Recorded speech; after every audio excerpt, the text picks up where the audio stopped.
What is up, guys? We are back with another video. Mad excited, but whatever, let's go.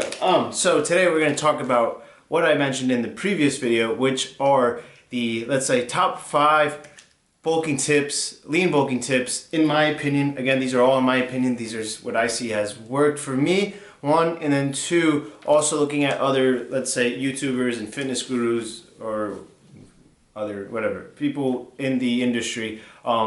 And these are things that I very much do believe will help and are tremendously important. I'm not going to rank them in top, let's say.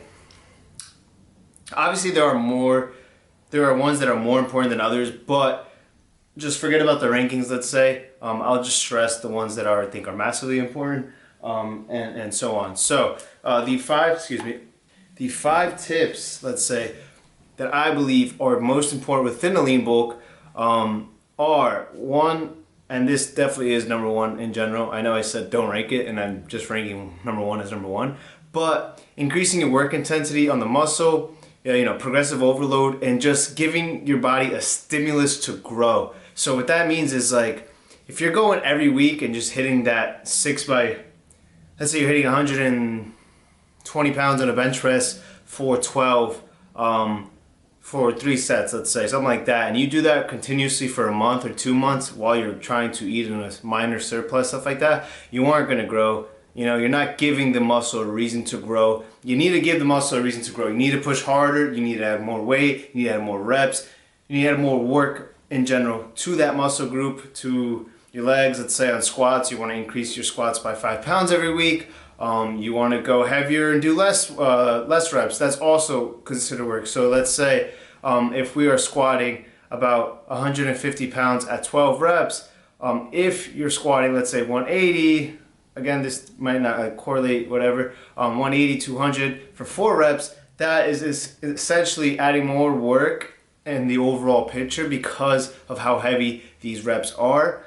So that is the biggest and most important, is adding a training stimulus. So even if it's, for example, you started off with a 3-day split and now you move on to a 5-day split or a 6-day split, so you're able to hit muscle groups twice a week, stuff of that nature, or 3 times a week, things of that nature will help you provide a stimulus to your body in order to make use of those calories, to make use of your carbs and all that to grow. So that is the biggest thing and most important thing. Number 2, I think, is also very important, is tracking your progress. So I think the biggest difference that I had I'm having this off season, let's say, or lean bulking season, is that I'm treating it kind of like a cutting season. Because like when it comes to cutting, I know when people lose weight, you're very precise on things, and you track what you eat, you track your weight, you track by pictures and all that. So I think during a lean bulking phase, you should treat it like a prep or treat it like a cut, because why do you only treat the cut as a prep and not the bulk? Like, you do want to gain muscle, right? It's just the same idea. Like, you have to have some progress. Like, you know what I mean? Like, you have to make sure you're keeping your progress and you're continuously improving, or else it's not going to work. Just like when you're cutting, you do that just to make sure that you're losing fat. So for the same case, make sure that you're gaining. So highly recommend, they say, about a 0.5 to a pound per week. I personally want to take it very slowly, so I'm doing 0.5 and I'm trying to hit that target. And as you start to see if you're gaining it or not, you can adjust your calories according to that. The progress, also tracking your progress, tracking on your lifts, this and that, will ensure that you're actually getting strength and you're building up muscle and stuff like that. Because obviously, if you're providing a stimulus and you are going up in numbers, you're going to have to grow at some point. 3, which I think a lot of people don't believe you should during a bulk, but keeping cardio in. So using it as a tool. Like, during lean bulk, you obviously want to have fun. You obviously want to be able to, not be as strenuous as you are during a cut. I agree, you do have to let go. Like my cheat meals, I do this, and certain times I'm a bit more lenient. I have fun with my food more so now. Since I have a lot of carbs, I can now eat cereal, stuff like that. Meanwhile, when I'm cutting, I want to make sure I'm eating a meal that's going to make me, 1, full, and 2, something I know I like. So I'm not very kind of adventurous at times, but it is important to let your mind relax and have that fun. But keeping cardio in while you're doing this adventurous stuff and this and that allows you to, let's say if you have like a Chipotle bowl or a pliable or something like that that you would want to add into your diet, but it's just sending you a bit over that 300 to 500 threshold of a surplus, you can use cardio to cut it down. So then in order for you to be only 300 to 500 calories in a surplus, therefore allowing you to slowly, let's say, put on the weight that you want to, put on the muscle that you want to, and eat in that surplus that you would like to. So I think keeping cardio in is very important for that reason, one, and then two, just for your cardiovascular health. Everybody's gone through a bulk where they just feel like complete shit by the end of it. That was me last year, actually. I hit 180 pounds and I was very not happy with myself. I was just very chunky. Literally get like lower back pumps, like when you get kind of heavy, you get lower back pumps and stuff like that. Like I was stiff. I just wasn't having a good time. Now I feel like I can run a marathon. I feel like I can play sports. I feel like I can do everything. Like, it's peak winter, I guess you would say January, and normally by this time I'm like immobile. I'm just like a hunk of meat kind of walking around, which for the first time I'm very happy that I'm not. So I think keeping cardio in is very important. In my opinion, again, I wouldn't rank that as the top one, but I think people should ideally think about it. Obviously staying active on your rest days helps, and then going for walks and stuff like that, very important things just for your mind, just for your heart, just for you in general. I think it is important because you want to make this bulk enjoyable, and a lot of people don't commit to the bulk, or they don't, let's say, commit as long as they should because they start feeling like shit. And so you don't want to cut your bulk short just because you feel like shit.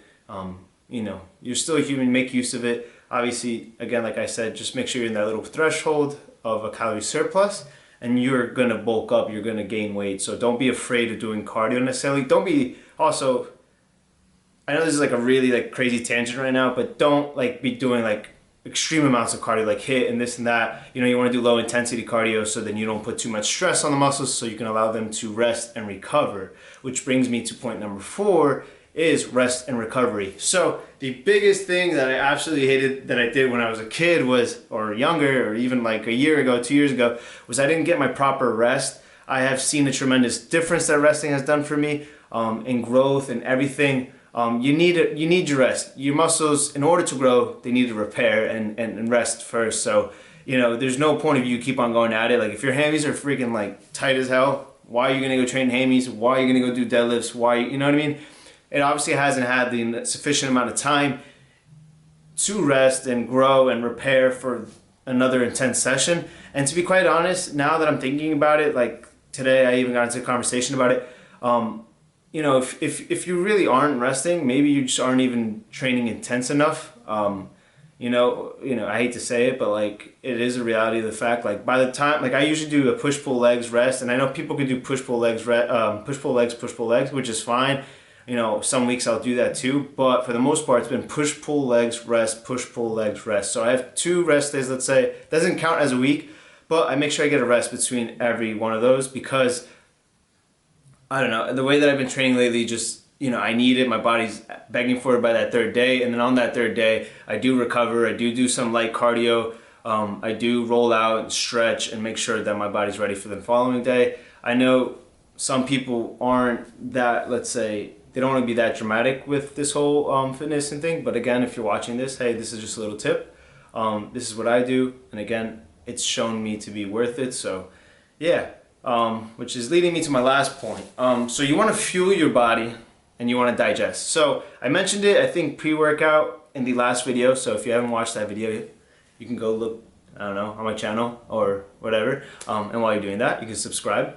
But you could go look at my last video of me doing a full day of eating lean bulking. So I pick a lot of foods that it's easily digestible for myself. I make use of simple carbs, complex carbs, at different timings of the day, just to make sure that I'm ready and I'm digesting what I need, the nutrients in my body. So why I say this is like, you don't want to just be stuffing food down your hatch like we think we should be doing as a lean bulk or a bulk in general. That term gets that idea of just eat. No, there's no point, like, if you're not going to be using it in a good manner, like you're fueling your body. You're not just eating to grow, like you are eating to grow, but you're fueling your body. You got to think of food as fuel. So you want to make use of your carbs.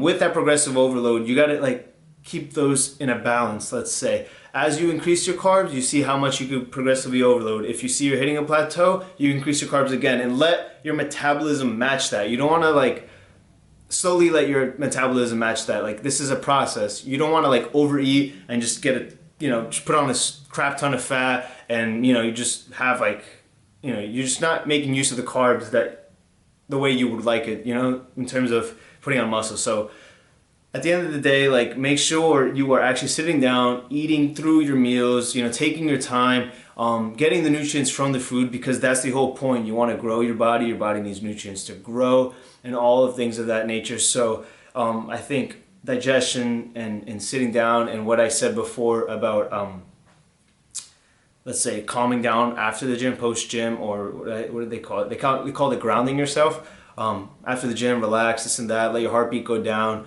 Just to put yourself into a mood, or into a, let's say, more susceptible state to eat. I do that in the morning as well. I'll have a water bottle before I eat breakfast, just to open up my appetite. Another hint, if you struggle to eat, cardio does help with appetite. So that's another biggie about cardio. I forgot about that. But yeah, at the end of the day, those are the top 5 for me. A little other tip that I would suggest is stay extremely hydrated. I drink a shit ton of water because it's also very good for you. It cleans up your face and all that. You feel good. Your muscles actually need a lot, your muscles primarily made of water, so you need a lot of water to grow. And so for that fact, why wouldn't you drink the water? So yeah, those are my top tips on lean bulking. On how to grow. Right now I'm taking this progression very slowly into the summer. I'm looking to see if I can stay as lean as possible up to the summer and actually fully commit to this bulk. I don't want to get into a cut because over the time, I think the biggest mistakes, let's say, I've made is cutting all the time, like bulking up like extremely in the worst possible way, rushing it and putting on a crap ton of weight and then cutting down, and then half the time I'm staying in a deficit. And that can obviously affect your testosterone and your ability to build muscle and stuff like that. So it's not good. So you do want to commit to a nice, slow, steady state growth period. I think people say like about like 6 to 8 months, or even more than 8 months.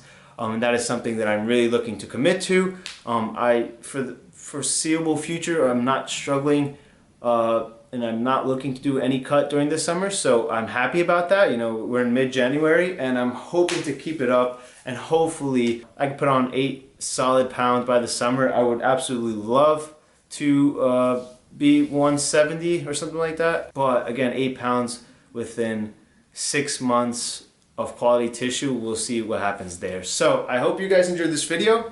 I am going to try to do like a little series of this whole lean bulking thing, but this is another video about lean bulking. Hopefully I'm going to switch it up in the next video. I have some ideas I want to get out and produce, and hopefully I'll get a friend or something like that to help record. But please like, subscribe, and then I'll catch you guys in the next one. Have an amazing weekend or week. I don't know at what point I'm going to put this video up. It's probably going to be on a Wednesday. So whatever, I hope you smashed your Wednesday. I hope you had a great day, and I'll catch you guys.